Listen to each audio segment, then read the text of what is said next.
The 1950s were the golden age of the American auto industry, a time when carmakers pushed the limits of design and innovation to capture the imagination of a post-war nation hungry for something new. But not every vehicle from that era became a legend. In the race to stand out through styling, technology, and branding, some cars stumbled badly due to poor decisions. Today, we're diving into 12 the most bizarre and ill-fated cars of the 1950s. Machines that looked like they belonged in a sci-fi movie but ended up proving a timeless lesson. Great looks don't guarantee greatness, and being different doesn't always mean success. Number 12, 1950 Ford Crestliner style over substance. In post-war America, the auto industry was booming, and Ford wanted in on the action. Enter the 1950 Crestliner, a car that looked like a luxury statement with its bold black vinyl roof and sleek two-tone paint. It turned heads in the showroom, promising upscale appeal and a sporty flair. But once buyers looked past the surface, disappointment set in fast. Under the hood, the same old flathead V8. The suspension, standard. The driving experience, anything but inspiring. Ford dressed up a basic sedan in a fancy suit, but it didn't offer anything new under the skin. The vinyl roof was the main selling point. Yes, fake leather was the headline feature. Some thought it looked classy, others called it cheap. More importantly, the Crestliner lacked real innovation or performance to set it apart from Chevy or Plymouth competitors. In the end, the Crestliner was quietly discontinued. It remains a reminder that no matter how sharp a car looks, if it doesn't deliver where it counts, the market will move on without it. Number 11, 1951 Mercury Monterey. All show, no go. If looks could sell, the 1951 Mercury Monterey would have been a blockbuster. With its long, sweeping lines and generous chrome, it had the kind of Hollywood style that made it look right at home on a red carpet. Ford marketed it as the perfect step up for folks not quite ready for a Lincoln, but wanting more than a basic sedan, and sure, it looked the part. But behind the wheel, that's where things fell apart. The flathead V8 under the hood was fine for city cruising, but forget about excitement. Steering felt heavy, the ride was sluggish, and the oversized body handled like you were trying to steer a sofa through downtown traffic. Inside, it was roomy and refined, but not much better than cars costing hundreds less. With no standout performance and a price tag that didn't match the experience, the Monterey quickly faded into the background. It became what many called a fashion car. Great to look at, but not something you'd fall in love with behind the wheel. Number 10, 1959 Chevrolet El Camino. The best of both worlds. Not quite, in theory. The 1959 El Camino sounded like a genius idea. Blend the utility of a pickup with the comfort and style of a car. Who wouldn't want a vehicle that could haul lumber during the week and cruise the boulevard on the weekend? But in practice, Chevy's bold experiment didn't quite land. Built on the flashy Impala platform, the El Camino was a looker, low, slung, sweeping lines, and giant tail fins that screamed late 50s flair. But those good looks came at a cost. The bed was too small and shallow for serious hauling, and the ride height was too low for rough work. On the flip side, as a car, it didn't offer the cabin space or comfort you'd expect from a true coupe or sedan. Meanwhile, Ford's Ranchero, less flashy but more functional, quietly stole the spotlight. The El Camino may have turned heads, but it didn't turn the tide. It proved that trying to be two things at once can leave you falling short on both. Number 9, 1957 Lincoln Premier. When bigger wasn't better. If sheer size and flash were enough to win over car buyers, the 1957 Lincoln Premier would have ruled the roads. Nearly 19 feet long and weighing over 5,000 pounds, it was less a car and more a land yacht. With towering tail fins, bold chrome accents, and a presence that screamed American luxury. It had curb appeal in spades. But behind the wheel, it was a different story.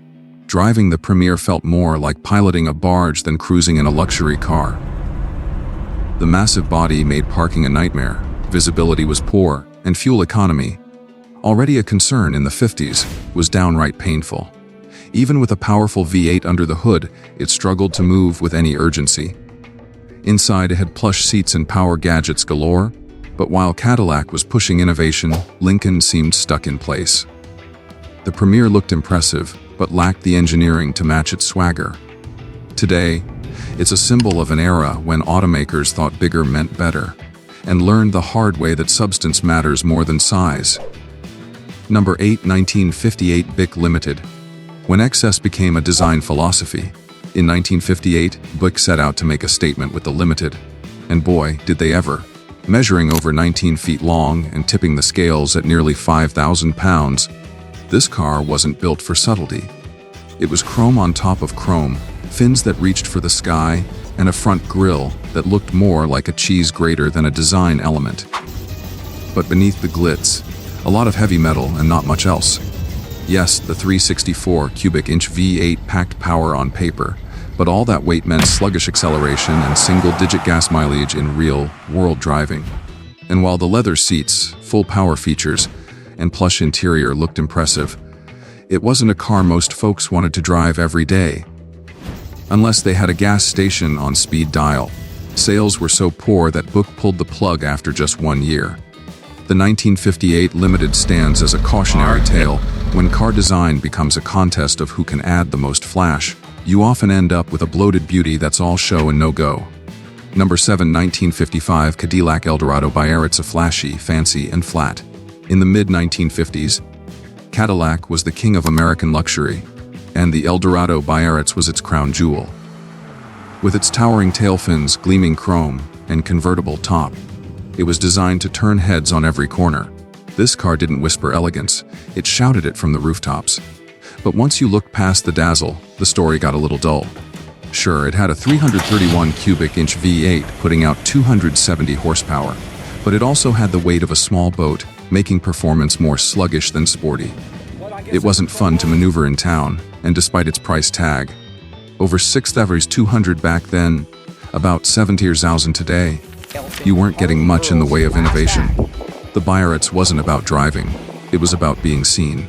Gold trim, leather seats, and exclusive design touches drove up the cost, but not the experience. In the end, it was luxury for the sake of image. A beautiful machine built to impress at a glance, but offering little beyond the showroom floor.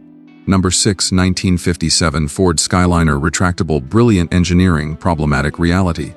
Imagine driving a car in 1957 where, with the push of a button, the hardtop roof folded itself neatly into the trunk.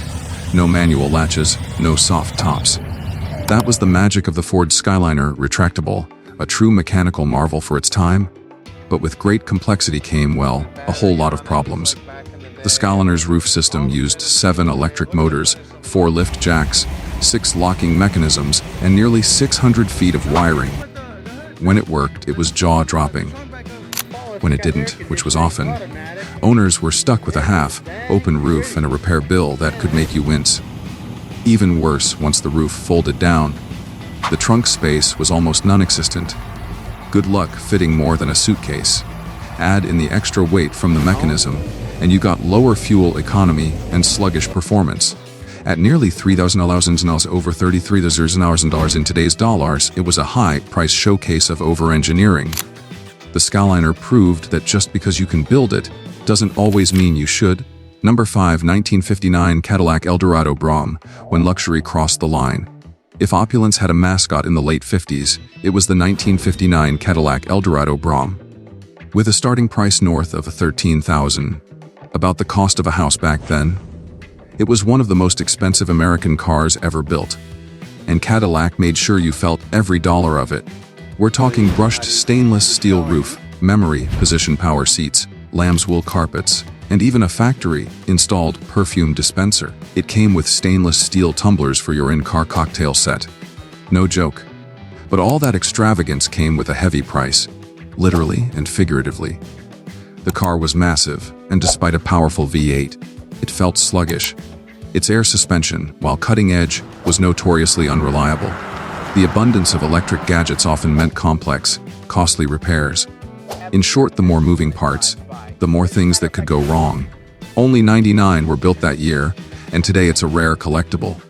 But back then, the Eldorado Brougham was proof that even luxury has its limits, and that too much of a good thing can be a very expensive problem. Number 4. 1956 Dodge Adventurer. All muscle, no control. On paper, The 1956 Dodge Adventurer looked like a Corvette killer. With a bold two-tone paint job, sweeping curves, and a high-performance 320 horsepower HMI V8 under the hood, it had all the makings of a true American muscle coupe. Dodge positioned it as a thrill ride for speed-hungry drivers. But in the real world, it was more style than substance. While the engine packed plenty of punch, the rest of the car couldn't keep up. The suspension was too soft for spirited driving, the brakes were weak under pressure, and the heavy frame made handling sloppy at best. What looked fast sitting still turned sluggish once you hit the road. Buyers expecting a sporty, high-performance machine quickly realized they'd been sold a cruiser in a racer's outfit. The Adventurer is a textbook case of overpromising and under-delivering. It taught the industry a hard truth. Horsepower alone doesn't make a great car. It's how everything works together that separates the legends from the letdowns. Number 3, 1958 Lincoln Continental Mark II. Built like a battleship, drove like one too. If there was ever a car that embodied late 1950s excess, it was the 1958 Lincoln Continental Mark II.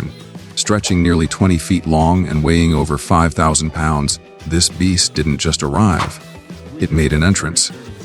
Lincoln wanted it to compete with Cadillac at the top of the luxury market, and on paper, it had the tools: power seats, power trunk, power everything. But once you slid behind the wheel, the cracks started to show. The 430 cubic inch V8 had to work overtime just to move all that steel, and fuel economy was dismal even by 50s standards. Maneuvering it felt like piloting a cruise ship through city traffic.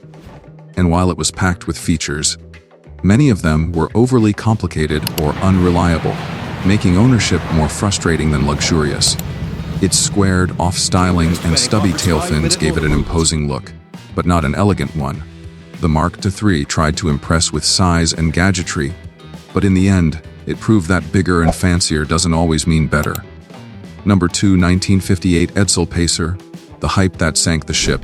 Few cars in American history arrived with more hype and crashed harder than the 1958 Edsel Pacer. Ford poured millions into marketing this new mid-range brand, promising cutting-edge design, innovation, and a driving experience like no other. What consumers got instead was one of the industry's most infamous flops. The styling alone divided the public. That now infamous horse collar grille looked less futuristic and more like a mistake that slipped past quality control. And unfortunately, the looks weren't the only problem. Underneath the flashy exterior, the Pacer was riddled with issues: poor build quality, misaligned panels, and the teletouch push-button transmission system that was more fragile than functional. For a car priced around $2,900, roughly $30,000 in today's dollars, it offered very little that justified the cost. Launched during a mild recession, the Edsel Pacer quickly became a symbol of corporate overconfidence and marketing gone wrong.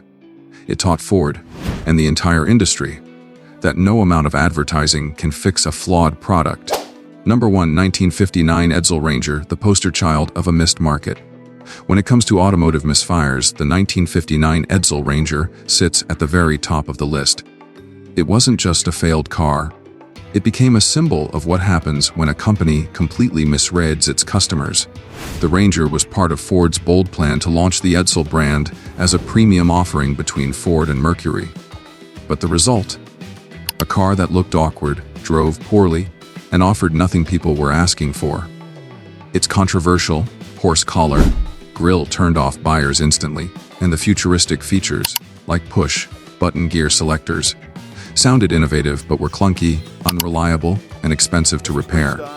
Under the hood, the V8 delivered average power, but the overall driving experience felt uninspired. Quality control issues, rattling interiors, and misaligned panels only added to the frustration. Worst of all, it arrived during an economic slump, at a time when Americans weren't looking for bold experiments, but for dependability. The Edsel Ranger was more than just a flop. It was a cautionary tale that proved one thing: innovation without understanding the market is just noise on four wheels. Each car on this list teaches us a valuable lesson. Eye-catching design is never enough. Lasting success comes from real quality under the hood. While these vehicles may have missed the mark, they each played a role in shaping a fascinating, sometimes chaotic chapter of American automotive history. So, which car do you think was the most outrageous? Have you ever seen or ridden in one of these forgotten classics?